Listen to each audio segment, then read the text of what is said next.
प्रदोष के दिन प्रदोष काल में लगाया गया दीपक 5 स्थान पर फल देता है। पहला स्थान, अगर हमको या हमारे परिवार में किसी को काल सर्प दोष है तो हमारा प्रदोष का लगाया गया दीपक कहीं पूजन मत कराओ, वो दीप जलाने से ही काल सर्प दोष समाप्त होता चलेगा। दूसरा स्थान, पितृदोष। अगर किसी ने कह दिया कि तेरे घर में पितृदोष है, तेरे घर में, कई लोग बता देते हैं कि तुम्हारे घर में, कई माताएं पूछती हैं मेरे घर में बेटा नहीं, मेरे घर में 3 बेटी हो गई, 4 बेटी हो गई, 5 बेटी हो गई, बेटा नहीं है, बेटा नहीं, तो किसी ने कह दिया पितृदोष है।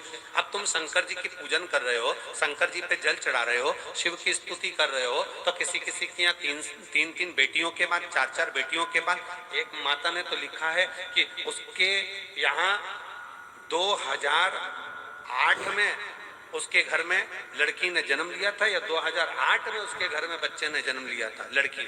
उसके बाद फिर लड़की ने जन्म लिया और उसके बाद उसके घर में कोई पुत्र का योग नहीं बना। तब उसने प्रदोष के समय पर शाम को दिया लगाना प्रारंभ करा और 2008 में बच्ची जन्मी थी और अब 2024 में उसके घर में लड़के ने जन्म लिया।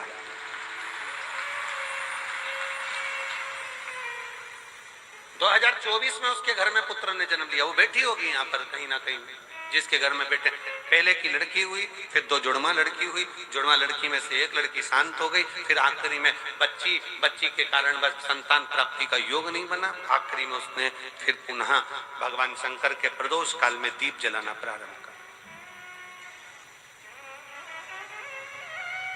कहीं बैठी हो तो हाथ हिला सकती हैं, अगर कहीं बैठी हो।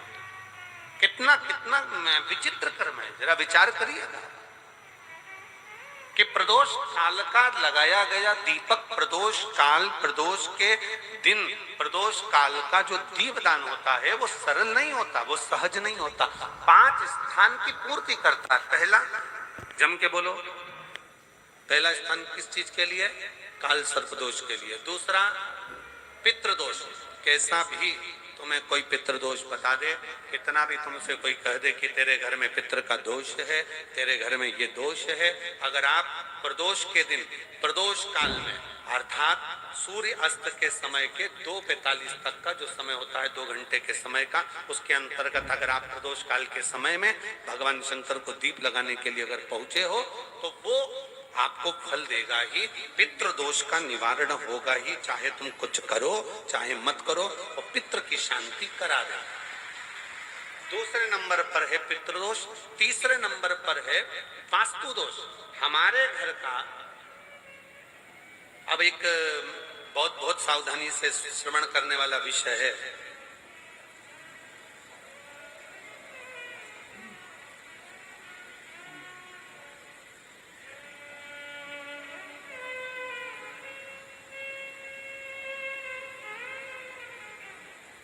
यदि वंश की वृद्धि नहीं है, 30 वर्ष शादी के हो गए, 40 वर्ष शादी के हो गए और औलाद है ही नहीं, डॉक्टर ने भी हाथ ऊंचे कर दिए, टेस्ट पे भी करवाया, IVF करवाया, सब कुछ तुमने करवा लिया, तो भी औलाद नहीं है, तब आखिरी में एक काम चालू करो, प्रदोष का दिन दोनों पति पत्नी व्रत चालू कर दो प्रदोष का, और प्रदोष काल में शाम के समय जाकर एक ही दिए में 2 लंबी बाती जानते हो ना, रुई की लंबी कपास की बाती 2, और दोनों बाती एक ही दिए में रखकर पति पत्नी दोनों उसको प्रज्वलित करना प्रारंभ करें, बाबा संतान देकर ही रहेगा, औलाद आएगी ही। दीप की जो बाती में अंतर आ जाता है, एक गोल बाती में और लंबी बाती में अंतर आता है, बहुत अंतर आता है।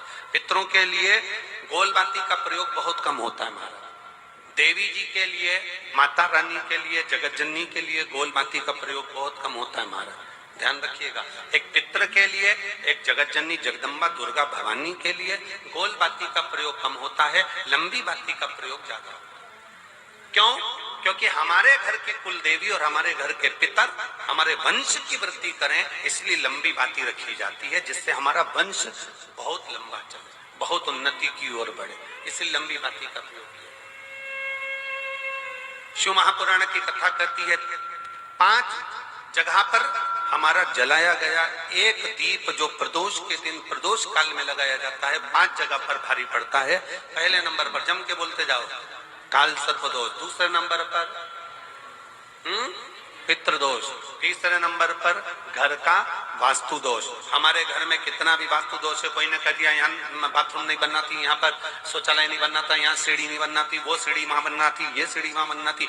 तुम पूरा घर तोड़वा के देख लो, उसके बाद में जैसा वास्तु वाले हैं वैसा करा कर देख लो, उसके बाद भी तुमको शांति नहीं मिले तो समझ लेना कि तुम्हारे घर में वास्तु दोष तो तुमने दिखाकर समाप्त कर लिया, फिर भी वो समाप्त नहीं हो रहा। तो प्रदोष काल का लगाया गया प्रदोष के समय का दिया आखिरी में वास्तु दोष को भी समाप्त कर देता है और उसमें भी फल प्रदान करता है। काल सर्प दोष, पितृदोष, वास्तु दोष। चौथे नंबर पर 1 रुपया कमाया, 1.25 रुपए खर्च हुआ, पैसा आया गया। ये चौथे नंबर का व्यापार में थोड़े दिन दुकान अच्छी चली, थोड़े दिन बैठ गए, थोड़े दिन काम चला, थोड़े दिन बैठ गए, गाड़ी चली थोड़े दिन फिर बैठ गए, अर्थात हमारी फैक्ट्री थोड़े दिन चली फिर बैठ गए। कहीं ना कहीं तकलीफ, थोड़े दिन खाते थोड़े दिन रोते वाला चल रहा है। तो प्रदोष काल का प्रदोष के समय का दिया इस दुख को समाप्त कर कर रेगुलर एक जैसी सांझी, एक जैसी लक्ष्मी की वृद्धि करते चले गए प्रदोष काल का। और 5वें नंबर का प्रदोष काल का दिया, प्रदोष समय का दिया 5वें नंबर पर रोग का निवारण का, रोग निवारण।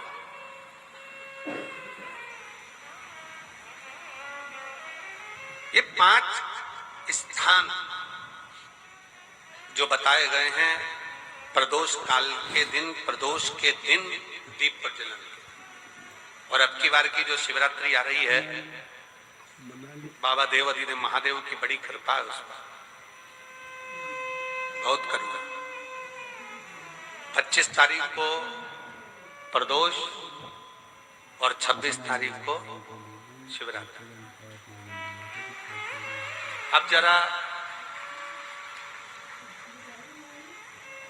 प्रदोष के पर्यांत की, प्रदोष के बाद की बिल्कुल लगी हुई पीठ से जो शिवरात्रि होती है, वो शिवरात्रि अगर उस शिवरात्रि का व्रत, साधना, तप, भजन, संसार का मनुष्य कर लेता है तो जिंदगी में उसने कोई व्रत किए ना किए हो, अगर एक व्रत शिवरात्रि का, प्रदोष की पीठ से लगी हुई शिवरात्रि का अगर कर लेता है तो उसको पूरे जीवन के व्रत का पुण्य फल प्राप्त हो। एक व्रत शिवरात्रि का प्रदोष पर्यंत की, अर्थात प्रदोष की पीठ से जुड़ी हुई। अब अगर आप कोई ब्राह्मण से, अगर कोई विद्वज्जन से, कोई पंडित जी से आप पूछेंगे प्रदोष कितनी बजे लग रहा है, वो बताएंगे। फिर प्रदोष लगने के बाद प्रदोष कब समाप्त हो रहा है, तो जिस दिन 26 तारीख हो रही है उसमें लगा लगाया, दोनों की पीठ मिल रही है, दोनों।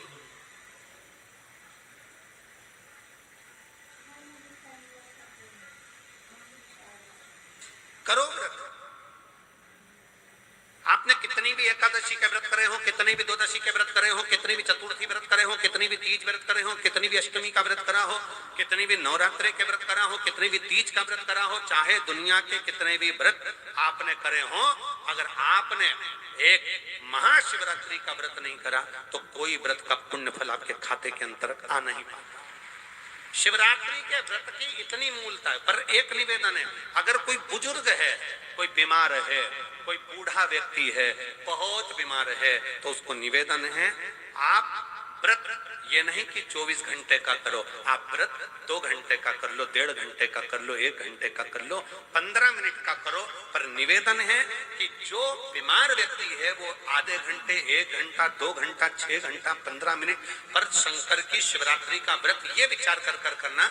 बहू बेटा नाते रिश्ते सबको कह देना। कोई बीमार व्यक्ति ना वो भी कह दे कि देख बेटा मेरा व्रत है, तो घर के लोग कहेंगे पापा आपकी तबीयत खराब, मम्मी आपकी तबीयत खराब, दादी आपकी तबीयत खराब, आप व्रत कैसे कर रही हो, बच्चे की व्रत, बच्चा कैसे व्रत कर रहा है, तो कह देना मेरा 2 घंटे का व्रत है, 2 घंटे मैं बाबा का नाम लेकर जल चढ़ाकर, जल का आचमन कर कर मेरे बाबा की भक्ति कर लूं 2 घंटे की, मेरा व्रत पूर्ण हो जाए।